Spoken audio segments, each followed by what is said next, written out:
I'm Stella, a kidney dietitian working at Imperial, and I'm joined by Jaswinder.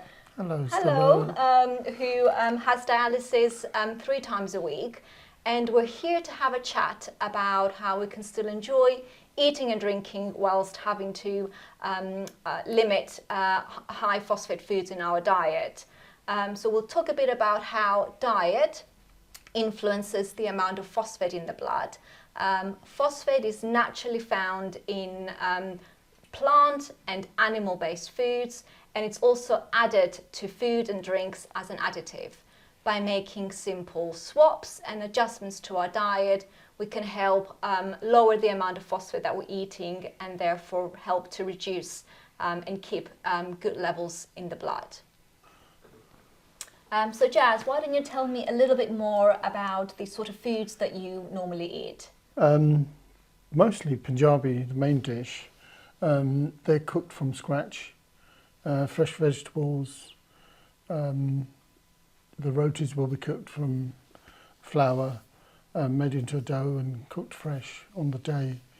On Fridays we have a cheat day, so we have a English type of food, maybe lasagna or a pizza. Great. So Jazz, you've mentioned that the rotis that you make at home are made from scratch, Yes. which is great because that means that they do not contain any phosphate additives.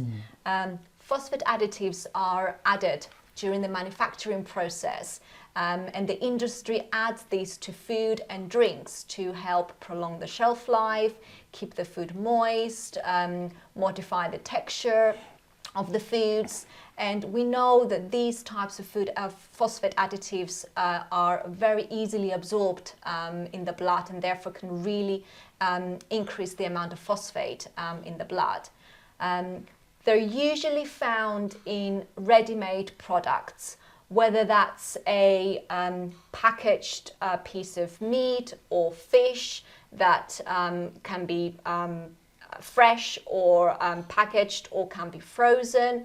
But they can also be found in, for example, ready-made baked goods like rotis and chapatis. Like what we've got here is an example of some baked goods that we can easily find in a supermarket. And they're a lot of the times used as a convenience if you don't have time to cook those. So for example, we've got some roti or chapati here, which may or may not contain phosphate additives. We've got some wraps, we've got some flatbreads, we've got some naan, and we've got some crumpets. So these kind of ready-made products may or may not contain phosphate additives. So how can we tell if they do?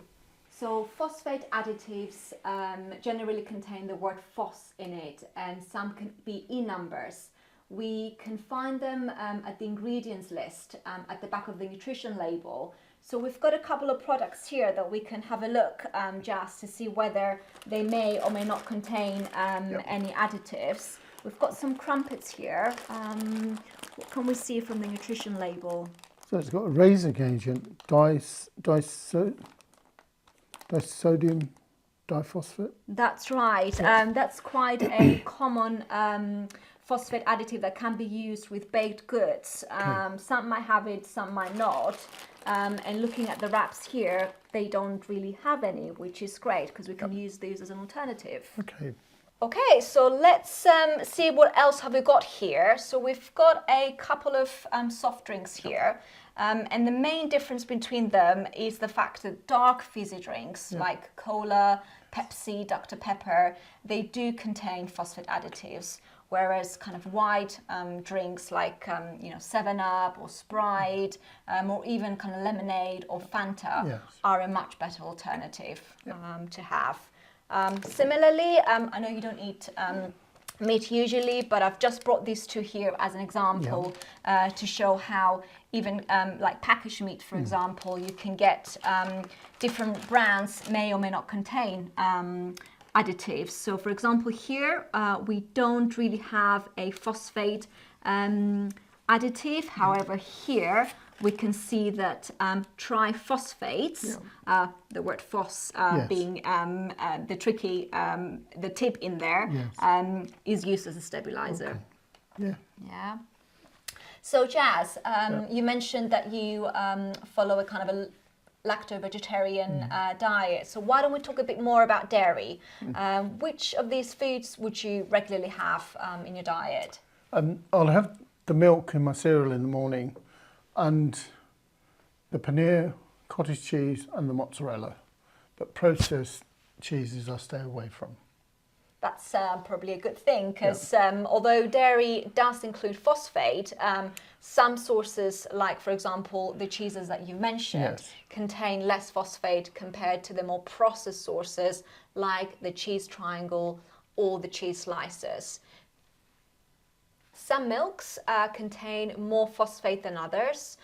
For example, cow's milk tend to be one of the higher in phosphate in comparison to maybe plant-based milks like almond or oat or rice. However, always a good tip, look at the back of a nutrition label. We've got two types of oat milks here that we can compare.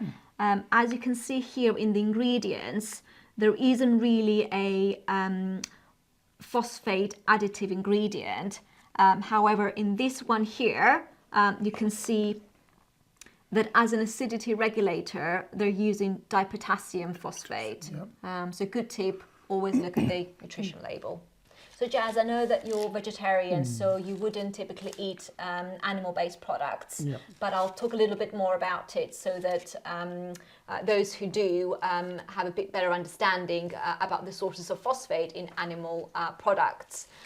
Some meats, especially offal meats like kidney and liver, contain a lot more phosphate compared to red meat like lamb, pork, beef, white meat, chicken and turkey. Similarly, fish, certain fish, especially the ones with small edible bones like sardines, mackerel, and also seafood like prawns, shrimp, crab, contain more phosphate compared to, for example, a white piece of meat like cod, plaice, haddock, fresh salmon, fresh tuna or tinned tuna. Generally, 4 eggs per week are fine to have if you're limiting the amount of phosphate that you eat. But if you do enjoy having eggs regularly, then a good tip is to remove the egg yolk and just use the egg white, for example, when you're making omelettes or scrambled eggs.